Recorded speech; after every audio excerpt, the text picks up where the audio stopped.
Infinity Fellowship is a body that's dedicated toward taking what we share in common and taking social action with it. And one of the things that we want to provide is something that Sister Vicolin Abdullah, a friend of mine who's a member, says is homefulness. So you don't just say something is wrong with the world.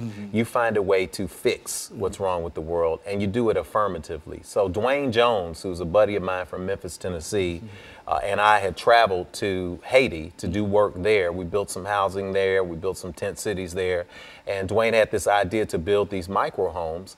And I said, well, we want to be involved with that. Infinity is very much about the youth and the young people and providing new kind of opportunities for people to evolve spiritually. One of those ways is by going out into the community and doing community-based initiatives where people who may not have the safety of a home that we have here. So I pitched the idea to fundraisers and people. We said, well, let's do something interesting. Let's find Nashville's tent city and find a way to provide them with some permanent houses. So we started that campaign, and that's what ended up resulting in Infinity Village. I lived in a space. It's a picture from one of the spaces that I lived in there. I lived in a space for 45 days. And then we raised over $60,000, and Dwayne and I, who you see there in the picture, we put the village together. That's the first completed Infinity Village that replaced the tent city that was dispersed in Nashville during the flood. And we worked together to put these houses in place, and now everyone who lives in the house has an insulated building. They have electricity wired for the houses. They have laminate floors. They have a drop-down Murphy bed. And it's so much better than sleeping on the ground in a tent, especially with the weather as it's been lately.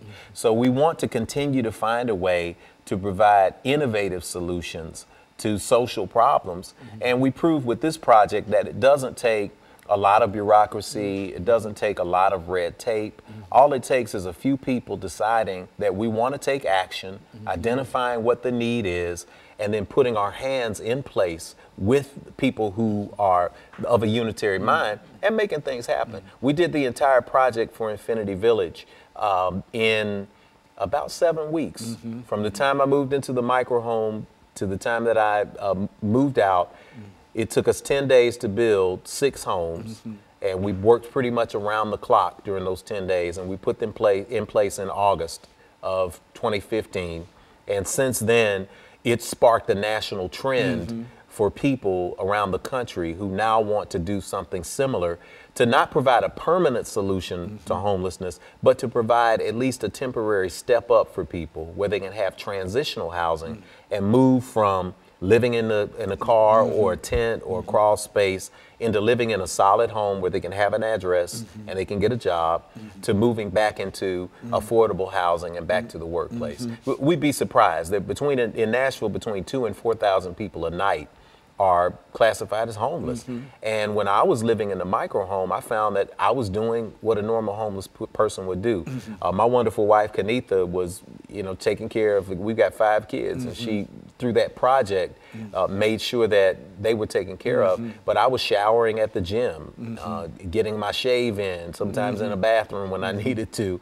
And I met people who are going to work every day in corporate America, wearing suits, doing what they need to do, who were showering at the gym, eating lunch at work, and then going home at night and sleeping in their car, and people didn't even know it.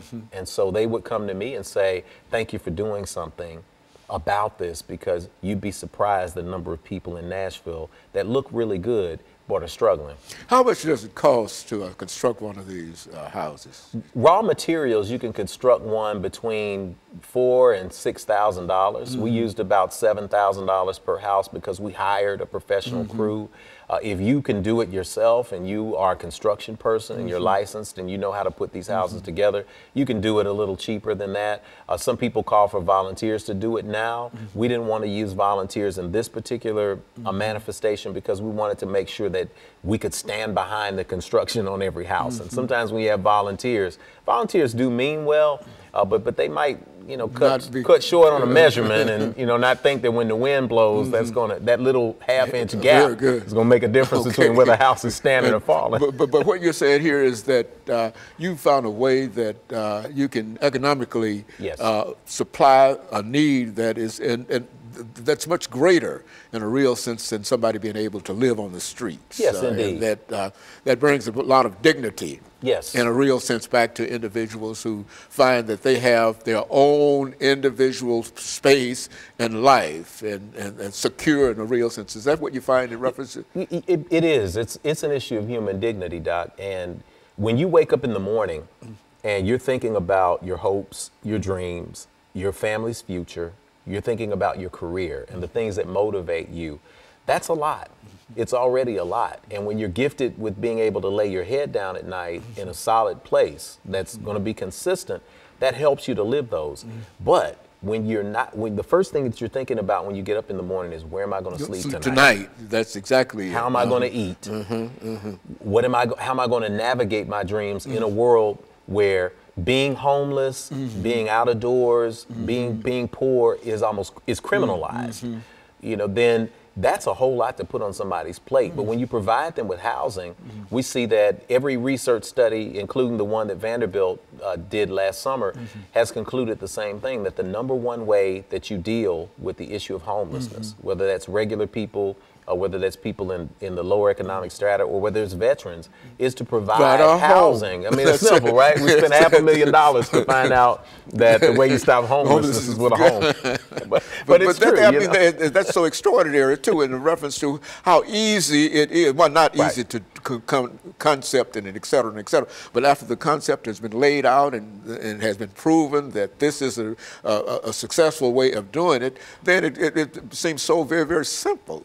It's simple, and of course, you know, there are details. It's not easy to build a house. Very good. It's easy for people who know how to build a house. That's it. So you get the people, you partner with people. But with Infinity, the concept that we've been talking about is everybody contributing something. So there were people who wrote a check for $5,000, and they said, I'm basically going to cover a house. There were homeless people from Mexico who put a check on for $5 and said, I want to live in the U.S. one day. I appreciate what you're doing. What we saw in living motion was the African proverb, when spider webs unite, they can restrain a lion. Very good. And of course, we're going to take this second commercial break, and we'll be back with our audience.